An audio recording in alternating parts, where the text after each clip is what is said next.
Ini ang Digicast Negros 10, ang top 10 nga balita sa Negros Island Region, ang amo ni dulong sa inyo. Kagaring atong top story subong nga adlaw, July 21, 2026.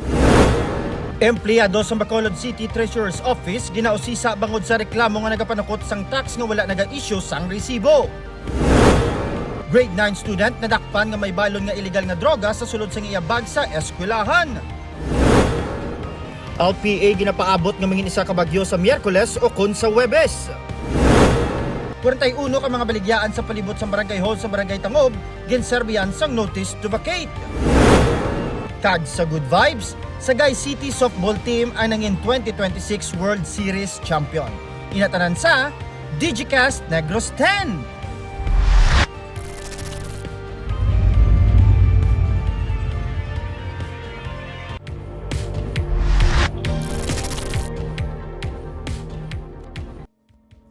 Sa number 10, LPA ginapaabot nga mangin isa ka bagyo sa Miyerkules o kun Huwebes. As of 2 p.m., ang low pressure area ang yara nasa 1,525 kilometers east sang Eastern Visayas kag may mataas na nga tsansa nga mangin isa ka bagyo sa sulod sang 24 oras. Ginapaabot nga ang LPA ang magasulod sa Philippine Area of Responsibility sa subong nga Martes o kun sa Miyerkules sang aga. Gina-forecast man nga ang LPA ang mangin isa na ka bagyo sa Miyerkules o kun sa Huwebes kag pagatawgon ini nga Quiapo. Pabaskugon sini kag butungon ng hangin habagat nga amo naman na magadala sang mabunok nga ulan sa porsyon sang Luzon, Visayas kag Mindanao. Mangin maulanon ang bilog nga Pilipinas padulong sa weekend lakip na sa Negros. Ang ulan sa Negros ang dalon sang habagat. Mahimo pa magbago ang weather forecast gani padayon lang sa pagtutok sa mangin lakat sang panahon.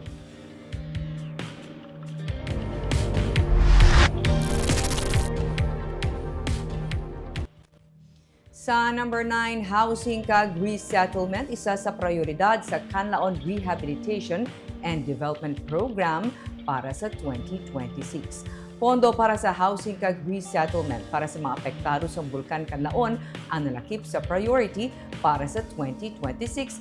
Kasubong man, mga proposed infrastructure projects sa idalom sang Kanlaon Recovery and Development Program.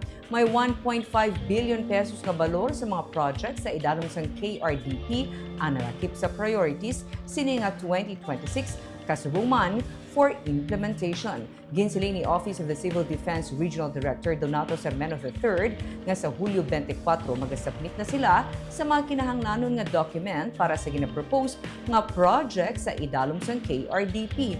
May 312 million pesos nga proposed budget para sa housing and resettlement. Sa infrastructure projects, may 1.2 billion pesos. Sa social welfare, may arasang 62.5 million pesos kag 50,000 pesos para sa governance. Ang source of funds suno sa iya amo ang NDRRMF. Sa karon suno kay Sermeno padayon nga ginahulat ang dokumento kunang pag-transfer sang title sa gidonate nga duta para sa relocation site sang La Castellana. Ang duta ang gidonate sa Negros Occidental.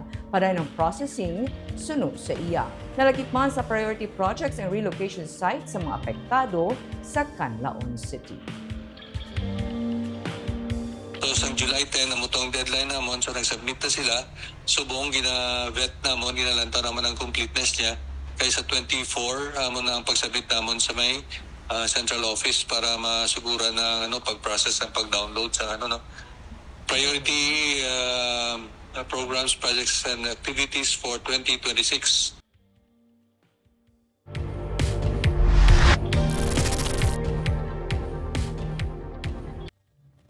Sa number 8, BTTMD nagapanugya na sa publiko nga likawan ang parte sang Araneta Street sa may Barangay Singkang Airport sa Bacolod. Kun rush hour, nagaguot ang mga salakyan sa ginakayo nga dalan sa Araneta Street sakop sa Barangay Singkang Airport sa Bacolod City. Ang ini nga proyekto ang iya mismo sa Department of Public Works and Highways nga ginsugdan sang Domingo. Agud mapahagan-hagan ang pagginuot sa mga motorista ginapangabay sa Bacolod City Transport and Traffic Management Department ukon BTTMD ang mga motorista nga mangitaan na isang alternatibo nga ruta. Ginahaylo sa BTTMD ang publiko, ilabi na ang mga nagadala sang trucks pakadto sa Breadco nga maglabay na lang anay sa circumferential road samtang nagapabilin pa nga sirado ang porsyon sang dalan sa Araneta Street. Mahinay ang lakat sang trapiko sa Araneta Street kun aga kag hapon bangod rush hours. Natala na nga matapos na ang pag-obra sa dalan sa DPWH sa weekend.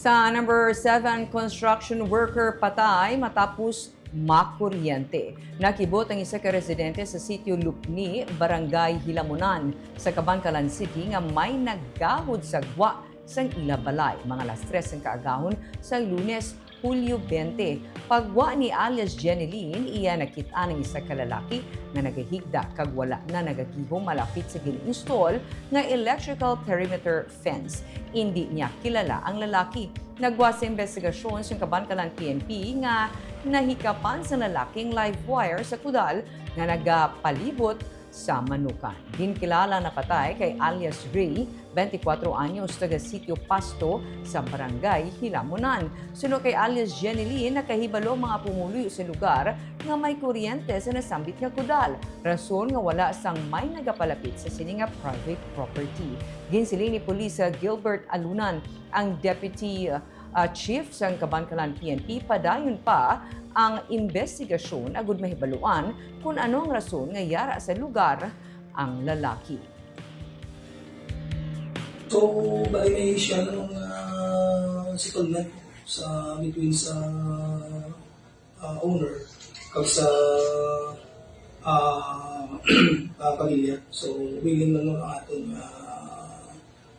tagiya sang sang among propiedad nga bulig financially sa nalisita ng pamilya. Kaya gakandak pa ating mga investigador sa matuloy pang investigation para establish rin kung nakalabot yung persona sa ditong area.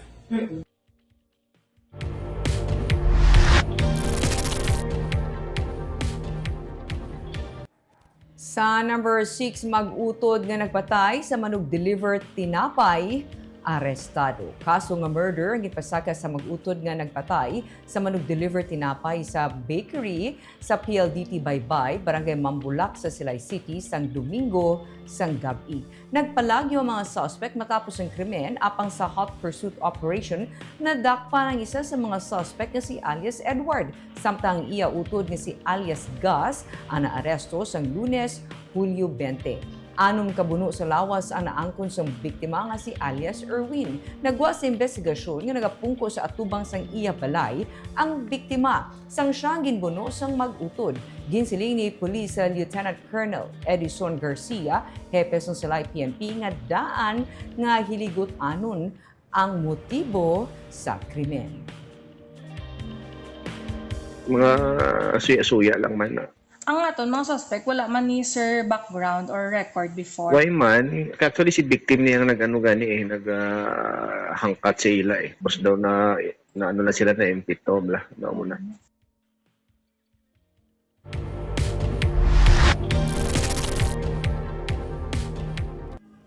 Sa number 5, grade 9 student na dakpan nga may balon nga illegal nga droga sa sulod sa iya bag sa eskwelahan. Ginabulubanta 204,000 pesos ang balor sa ginasuspetsuhan shabu nga nakuha sa grade 9 student sa isa ka high school sa Barangay Banago, Bacolod City sang Lunes. Nagapatigan sang routine security inspection ng gwardiya sang eskwelahan sa exit gate sang iya na notisyaran ang makaduluda nga item sa bag sang estudyante. Na-recover sa estudyante ang duha ka pakete nga may unod nga suspected shabu. Gin-turn over ang minor sa custody sa nga Social Development Center bilang pagsunod sa layi angon sa mga children in conflict with the law o kung CICL. Sa karon nagausisang kapulisan sa source ng illegal nga droga kag kung balag gin-exploit ang minor o kung gingamit siya sa mga persona nga involvado sa illegal drug trafficking. Ginasiling ni Bacolod Councilor Celia Flor, chairperson sa Committee on Women, Gender, Family and Child Care, nga dapat pabasugon pagid ang seguridad sa mga eskwelahan kag ang kampanya batok illegal nga droga.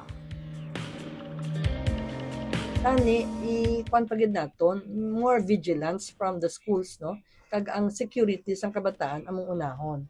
Of course sa sige-sigihon naton dapat ang anti-drug campaigns, no. I would like to call on also the BADAC to more campaigns, no, kag intensify their campaigns. Hindi lang sa barangay, kundi sa schools pagid. Actually, they are doing it in schools supposedly. So, intensify pagid guro, ipa-inchindigid aside from the risks sang drug use, no, drug abuse, ano pagid ang mahimo sang council, no, para to prevent the use of drugs and the use of our children as, for example, as couriers and as users also of drugs.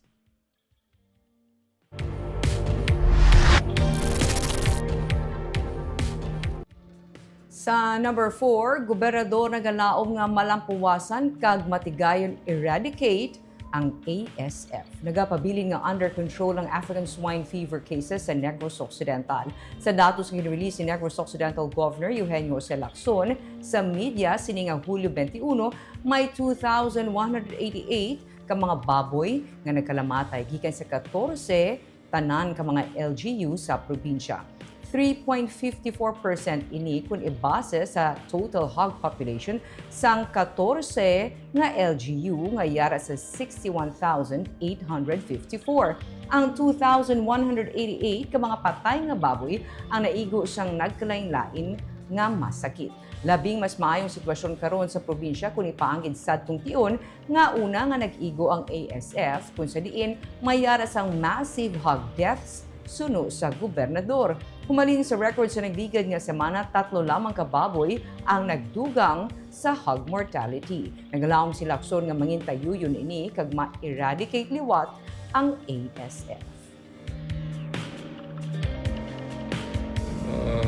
I hope we can maintain it this way. But of course, we're hoping that we will be able to eradicate ASF again for the second time.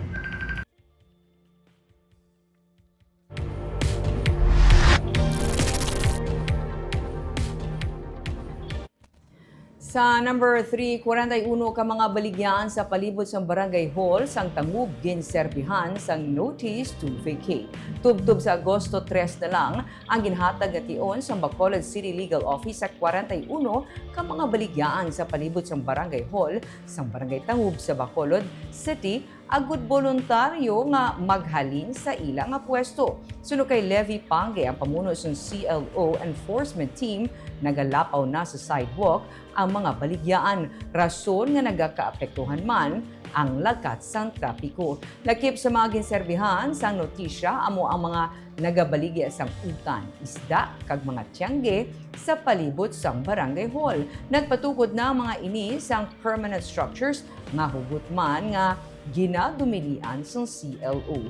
Dugang ni Pange, mayara man kung tani existing nga merkado ang barangay. Apang magamay lamang ini kag hindi man makaigo ang mga manugbaligya sa sulod. Apesar sini kinahanglan nga maghalin ang mga vendors sa palibot sa barangay hall, bangod ginadumilian ang pagbaligya sa amo nga bahin sang lugar.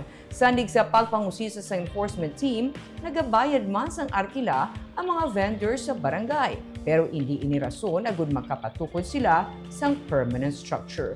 Wala naman sang may nagpamalabag nga vendors sa plano ng CLO nga hawanan ang amo nga area. Bawali kay ano na siya, inang sidewalk. Bali ang barangay Tangob, wala pa siya designated daw nga market. Amo na tuba naman sa barangay, may market na siya. Galing di iblan ako. Tapos, bago sila nagtukod, may ato naman sila sa may mangyapos adjacent lang.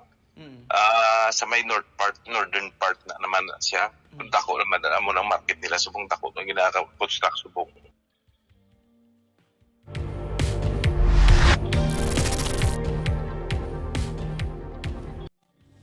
Sa number 2, yara na sa tagsa kay LGU kag sa mga alkalde kung luyag nila nga pondohan ang ginaduso nga massive aerial spraying kontra sa RSSI. Inisuno kay Governor Eugenio Jose Lacson nga nagklaro nga kung nag-go green ang probinsya, wala man nagakasayuran nga nagapamatok sila sa chemical spraying. Sa nagligad nga semana, ginsiling ni SRA Administrator Pablo Luis Escona nga ginarespeto nila ang panindugan sa probinsya nga maggamit sa biological control sa away kontra RSSI. Pero sunod kay Escona, madugay ang ini nga proseso kag sa dalagan sang infestation sang RSSI sa katubuhan, kinahanglan ng gilayon nga aksyon kaangay sang chemical spraying para matapna na ang paglapta pagid. Bilang reaksyon sunod sa gobernador, ginsiling niya man nga hindi maghatag sang pondo ang probinsya para sa ginaduso nga aerial spraying sang chemical, wala man nagakasayuran nga ginapamatukan nila ini. Ang kontribusyon sa probinsya amo ang pagpatuman sang biological control. Sunod kay Lacson, yara na sa ikatlo nga semana ang probinsya sa game plan sini kontra sa RSSI. Kag Miyerkules, magasugod sila sang spraying gamit ang biological control. Dugang pa ni Lacson na tunga ang opinyon sa away kontra RSSI. May mga grupo nga nagapanawagan sang massive chemical spraying kag may mga grupo naman nga nagasuporta gani sang tikang sang probinsya ang paggamit sang natural means. Gani yara na sa mga alkalde kung magpain sila sang pondo sa ginaduso nga chemical spraying gamit ang mga eroplano.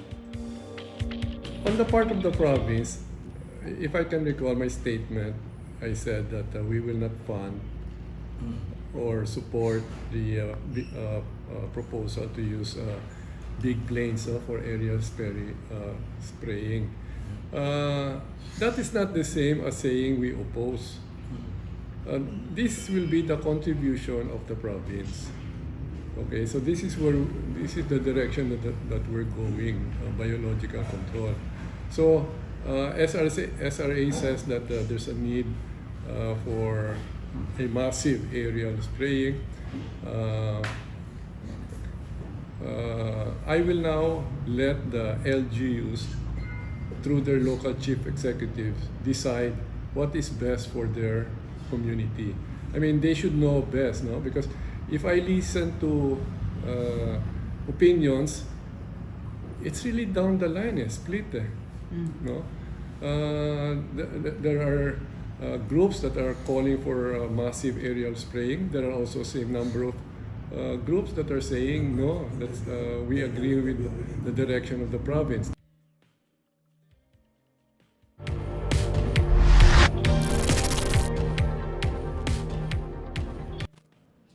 Kag sa number 1, empleyado sa Bacolod City Treasurer's Office ginausisa bangod sang reklamo nga nagapanukod sang tax nga wala naga-issue sang resibo. Ginserbihan na sang show cause order subong nga adlaw ang isa ka lalaki nga regular employee sa Bacolod City Treasurer's Office bangod sa ginaalagar irregular nga pagkolekta sang amusement tax sa pila ka mga ilimnan sa Bacolod City. Ginsilin ni Attorney Vanessa N. Cabo, ang spokesperson sa City Legal Office, nga may duha ka mga bar sa Bacolod nga nagpasaka sang parehos nga reklamo batok sa natungdan nga empleyado. Sandig sa pagpangusisa sa CLO, nagdangat sa 8,500 pesos ang nakolekta sa empleyado sa duha ka ilimnan. Apang wala man ini sang may ginahatag nga resibo. Ginatan-aw pa sa karon sa CLO ang records sa Treasurer's Office agud matumod kung ginaremit gid man sa natungdan ang iya mga ginakolekta o kung wala. Natabong insidente sa Disyembre sa tinalikdan nga tuig. Dugang ni Encabo, isa pagid sa mga reklamo sa mga bar owners amo ang pagsukot sang empleyado sang amusement tax sa ila bisan wala man sila aktibidad nga ginhiwat sa amo nga tion.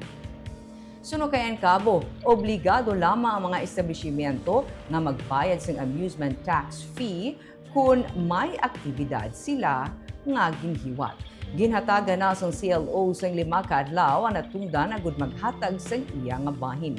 Sa tinalikdan nga semana, may isa pagid ka empleyado sa City Legal Office ang ginpapanaugan man sang show cause order bangod wala nagbayad sa iya ginpang order kag nagliab pa sang empleyado sang ilimnan samtang nagapakilala nga empleyado sa CLO. So we had investigated on the matter and we secure all the necessary evidences, and after the investigation has concluded, we submitted our investigation report sa City Mayor's Office. Ano siya galing amusement tax? Ang the amusement tax, dependent siya sa how much the club will be earning on that particular day or kung may particular activity sila. But accordingly, there is no activity or wala activity on that day, but may ara lang na nagkadto na isa ka empleyado collecting for an amusement tax.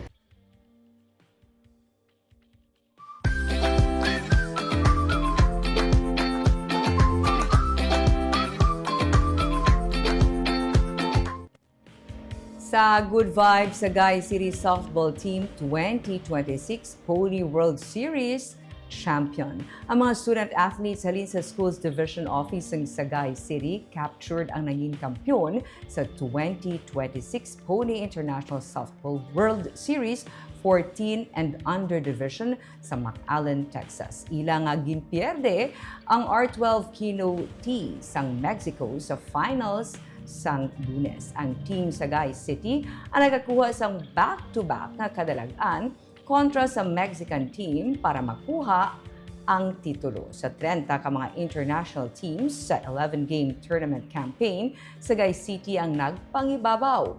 Gindaog nila sa final day ang 4-game marathon. Ginpanginbulahan ni DepEd Secretary Sonny Angara kag Department of Education Negros Island Region Regional Director Ramir Oitico ang nangin performance sang Sagay softball team. Suno sa kay Oitico, nagapakita lamang ini sang kabakod sang sports development program sa mga rehiyon.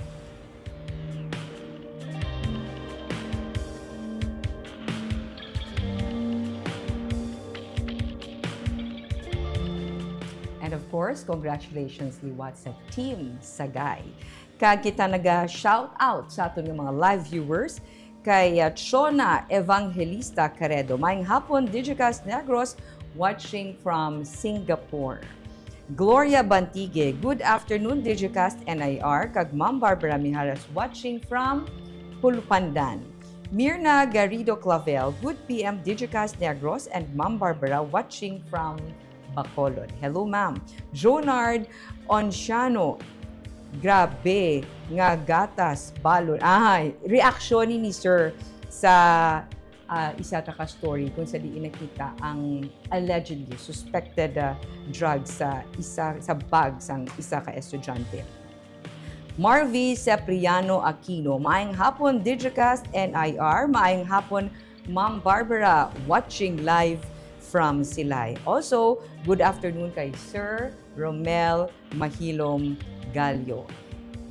And okay, wala na tayo na miss. And of course, hi sa tanan naton nga mga live viewers. Kagamayad to ang top 10 stories of the day. Tub-tub buwas. Ako si Barbara Mijares. Maayong hapon.